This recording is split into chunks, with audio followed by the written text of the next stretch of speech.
बच्चे और क्या है? फिनिश। हाँ ये बोला नहीं हुआ अभी तक। ये चैप्टर फिनिश हुआ नहीं पढ़ाया। हाँ मुझे भी ये दिखाओ, मूल भाव लिख के दिखाओ। किसका पढ़ा था मूल भाव?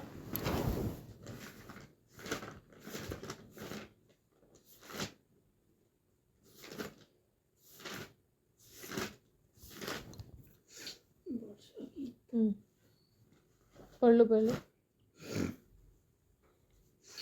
এই কবিতাটি কবিয়ে পারিসার বর্ণনা সুন্দরভাবে দাঙ্গি করেছে। খেতির মাটি জীবালহন বরণীয়া অশ্বরূপণভাৱে উপযোগী কৰি তোলে। এই বৰষুণ যেন নুন পানীছে, আকাশৰ বিজুলী সোণালী ৰূপেৰে চমকি উঠে। সকলো জীৱ জন্তু পানী পৰোৱাৰ দৰে মতলীয়া হৈ